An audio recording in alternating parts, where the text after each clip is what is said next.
Vamos a esta separación madura que nos propone Concha Casajús en su libro y que también he encontrado en muchos sitios en Internet. No es fácil entenderla de primeras, es compleja, pero me parece tan acertada y tan reflexiva que quería que la conocierais. La primera separación que hace Concha es utilidad pública o privada. Es decir, el uso de la imagen va a ser pública, va a llegar a un público, caso de la función informativa, la prensa, el reportaje, se hace para difundirlas, para informar. Bueno, pues es una utilidad pública. Ella la encasilla, estas tres que veis aquí, informativa, didáctica y persuasiva, con una función predominantemente no artística. Es decir, están sujetas a un texto, a un guión, a una información que deben transmitir, y lo artístico o no, pues va a depender del autor, pero su función no va a ser la artística, va a ser la documental, podríamos decir. Entonces tenemos la función informativa, reportaje y prensa, la didáctica, la pedagógica y científica, la que utilizamos para ilustrar libros de texto, libros de aprendizaje, diccionarios, enciclopedias, tratados, y la persuasiva, que es la publicidad. Si os fijáis, todas ellas son bastante comerciales. No hay una fotografía de autor aquí metida. Por eso no es artística. O predominantemente no es artística. La prensa se define, o ella lo esboza, como instantáneas que recogen acontecimientos humanos. Predomina la expresividad del sujeto sobre la expresividad del autor, sobre los sentimientos del autor. Es decir, importa lo que está sucediendo allí. Puede haber algo de subjetividad en la toma, es decir, el autor tiene cierto margen, puede interpretar el encuadre y el espectador también va a interpretar lo que hay en el encuadre. Pero la función informativa está sujeta a un guión, a un texto, a una importancia de lo que sucede. Si es independiente, pues va a ser menos comercial, pero puede ser bastante creativa, puede alcanzar niveles de creatividad. Un ejemplo, pues Sebastián Salgado puede ser un ejemplo. Sebastián Salgado se va a hacer una tribu y a él le importa mucho la estética. No solo va a decirnos, mira, esta gente está cazando, no. La escena de caza tiene que ser muy pictórica para que a él le valga. Sin embargo, hay otros reporteros de guerra, por ejemplo, que van y su único obsesión es plasmar muy bien la realidad para que el público la vea y sepa qué está sucediendo. La fotografía científica, que suele ser descriptiva, aquí no hay sentimientos, aquí el autor no importa, el estilo no importa. Estamos buscando captar algo para luego examinarlo, llegar a conclusiones, hacer una detallada descripción, descubrir algo. Entonces suele ser clara y limpia y la creatividad es siempre secundaria frente a ese propósito investigador o de descubrimiento o de comunicación. La fotografía publicitaria es la más falsa de todas porque trata de engañarnos, de persuadirnos. Mire, compre usted este coche, compre usted este perfume, compre usted. Analiza mucho la psicología del espectador y analiza mucho el mercado de consumo, porque nos están vendiendo algo. Utiliza trucos, fotomontajes, iluminaciones especiales, le da igual ser artificial, ser bella, a veces es desagradable, pero impacta y tú te fijas y acabas comprando el producto. La forma es el fotógrafo puede tener una libertad a la hora de crear la forma y le van a buscar para que él dé su forma, pero se tiene que atener a unos contenidos. Todo va a estar muy definido, bastante definido, salvo partes de la estética. Pues bien, esta fotografía muchas veces no es fotografía, por lo que estamos viendo, porque va a estar alterada, va a estar manipulada. ¿Veis este tipo de fotografía en interiores? Con gran profundidad de campo. Intuimos que hay poca intensidad de luz, es un interior bastante oscuro, con muebles muy oscuros. Pues está realizada a mano, pero gracias a que había un gran cenicero donde te puedes apoyar. Si te puedes apoyar, incluso si mantiene la cámara quieta, le das al temporizador levantando el espejo y la foto se va a hacer sin trepidaciones. De no ser así, esta profundidad de campo y esta nitidez en toda la fotografía solo se alcanzaría con un ISO muy alto. Necesitamos calcular que necesitaremos un F11 aproximadamente, incluso 16, y esto disparando a mano a una velocidad razonablemente elevada, un 60avo, un 30avo, va a requerir un ISO 800, un ISO 1200. No todas las cámaras a estos ISOs obtienen este resultado. Bueno, vamos a seguir en la utilidad pública de la fotografía, pero vamos a pasar a la fotografía artística, a la función estética. Vamos a dejar la documental, la que predominantemente no es estética. No sé a cuántos de vosotros os preocupa la estética. No sé, y tratad de encasillaros ya.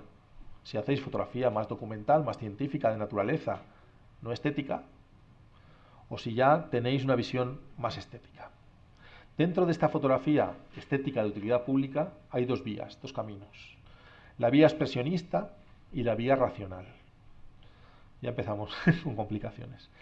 Expresionista significa expresión. El fotógrafo se va a expresar, va a mostrar sus sensaciones, sus sentimientos, se puede abstraer todo lo que quiera. Mientras que la racional va a seguir conectada con la realidad, aunque busque una función artística, pero se va a basar en la realidad. Un poco como el bodegón aquel que os proponíamos, que tenía una fuente pictórica, una inspiración pictórica, pero al final era un bodegón real. Pero bueno, no dejabas de ver cierta conexión con la pintura. Este tipo de fotografía tiene problemas de comercialización, no siempre se vende bien, no es un encargo muchas veces. Y vamos a dar una nueva visión de la realidad, que puede ser real de verdad, pero forzada o inventada, absolutamente. La vía expresionista, la vía en la cual el fotógrafo comunica, es la más abstracta. Tenemos el realismo psicológico, cuando la realidad sigue estando ahí, pero manifiesta las sensaciones del autor. El autor nos condiciona a ver sus sensaciones, sus sentimientos. Hay tres temáticas fundamentales: personas, naturaleza y cosas. Y su producción va a ser retratos y paisajes psicológicos. Vamos a poner un ejemplo para entenderlo. Un paisaje, cuando lo vea voy a sentir soledad, o un paisaje interior muy cerrado que me va a producir angustia o ansiedad o desasosiego, o un retrato en el cual me van a reforzar algunos rasgos del fotografiado para que le vea malo, bueno, profundo, superficial, risueño, dramático. Entonces, digamos que va a poner mucho de su sello el fotógrafo en estas psicologías. Y los bodegones pasan a ser simbolistas. Exige que la realidad sea observada detenidamente, pero muchas veces la realización de la imagen va a ser instantánea. En el surrealismo fotográfico, en la abstracción surrealista, la imagen ya se aleja de la realidad, ya no voy a ver conexión con la realidad. Veré ambientes expresivos nuevos, pues fotos muy movidas en las cuales pues hay dos colores. Y esos dos colores para alguien van a significar algo. A veces me lo va a transmitir y lo conseguirá, y será una foto que conecte, y otras pues no lo conseguirán, desde luego. Suele tener una elaboración larga de concepción y de realización, y a veces incluye trucos. Veremos retrato surrealista, paisaje surrealista y bodegón surrealista. Esta palabra de surrealista me centra mucho en lo que voy a ver. Y voy a ver un tratamiento muy desconexo con la realidad. Siempre que el fotógrafo esté expresando sentimientos, estaremos en esta vía expresionista. La vía racional tiene estas formas, que es el realismo formal. Son investigaciones sobre la forma, la textura, la luz, la cromática, el color, la perspectiva, la composición, sin abstraer la realidad, porque estamos en la vía racional. La vía racional es la vía directa de contemplación, de plasmación. La imagen se capta rápidamente, no suele haber trucos. Y aquí obtenemos el retrato real, el paisaje real y el bodegón real, pero artístico. Teníamos antes lo mismo, pero no era artístico. Ahora sí que hay una función artística. ¿Veis lo complejo que es? A mí me bastaba solamente con la que yo hice, para mí, la intención del autor. ¿Tú estás buscando estética o buscas documentar? Para mí ya marca mucho esto, y ya entrar en estas disquisiciones exige más madurez. A mí me ha servido de mucho. Y luego tenemos la abstracción formal, en la que hay una pérdida de conexión con el modelo original. O sea, el referente con la realidad se pierde. Es una búsqueda larga del autor para llegar a abstracciones. Pero si llegamos a una abstracción total por manipulación, ya no sería fotografía. O sea, ya se reconoce, muchos autores están reconociendo ya los límites. Quizá no hay una declaración absoluta, pero llegaremos a ella. Por último, la fotografía científico-artística, pero dentro de la función estética. Aquí los investigadores, los fotógrafos, pues tienen más grado de libertad. Problemas de comercialización, parece que siempre que uno hace foto de autor tiene problemas de comercialización, pero esto habría que debatirlo más en profundidad. Yo antes hacía una fotografía muy realista y los clientes que tenía pues estaban dispuestos a pagar una cantidad muy baja por esas imágenes. ¿Por qué? Pues porque no cualquiera podía hacerlas, pero se supone que sí, que si la realidad que plasmas está allí, otro que vaya con una visión parecida a la tuya la va a hacer. No se le atribuye tanto mérito. Cuando empecé a hacer fotografía más creativa, más de autor, se me planteó esta disquisición, ¿no? Y esto se va a vender igual de bien. No, se vende mejor. Se vende mejor. ¿Por qué? Pues porque tu visión es tuya. Estás jugando ya con algo que no todo el mundo tiene, o no todo el mundo lo va a hacer igual. Entonces me he encontrado con que la apuesta ha valido la pena. El alejarse del camino documentalista ha valido la pena. Los encargos ya no son de ir una semana entera corriendo sin parar, haciendo fotos, documentando, sino que es algo más pausado, que me gusta más, que me deja estudiar más y aprender más. ¿Veis? Esto es una fotografía realista, pero estética. Esto está allí y es así. Lo que pasa es que es una visión de la realidad tan parcial, tan escogida, tan buscada, que no puede decirse, yo esta foto no la puedo titular como Plaza no sé qué de Venecia, ¿no? Porque tú dirás, bueno, ¿y cómo es la plaza? Yo no veo nada de la plaza. Son visiones que aunque sean realistas, pues el autor las abstrae tanto como él quiere. Estamos ya terminando, ya vamos a pasar a la más breve ya final, que es la utilidad privada. La utilidad privada de la fotografía o es el fotoálbum, suele ser el fotoálbum, es decir, la foto amateur que hacemos todos en nuestra casa y que simplemente queremos registrar un viaje, un evento, un cumpleaños, algo de la familia, algo que ha sucedido.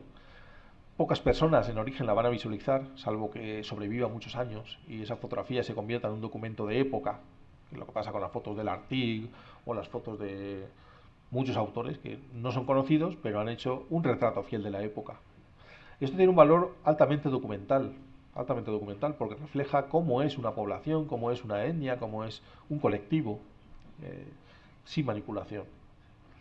Es como una popularización de la técnica fotográfica. Suelen ser poco creativas y suelen ser instantáneas. Y para acabar, el último grupo de fotografías que vamos a considerar es el hallazgo casual. A veces surge una foto que no pensabas. A veces no sabemos ni cómo, a veces disparamos la cámara mientras nos estamos moviendo por error y aparece una forma desvaída, amenazante, que ¿y esto? Bueno, pues son abstracciones, son descubrimientos. Hay autores que los valoran y los incorporan y crean unas colecciones con ello, con esos hallazgos casuales. Quién sabe si las solarizaciones de Man Ray pues provienen de ahí, pues de un revelado muy forzado, de algo que te hace ver algo distinto que dices, bueno, a esto le podemos sacar partido.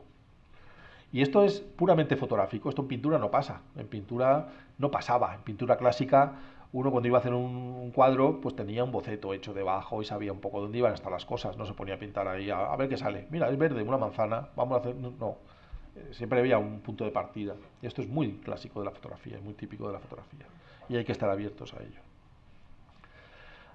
Creo que es la última diapositiva de la proyección.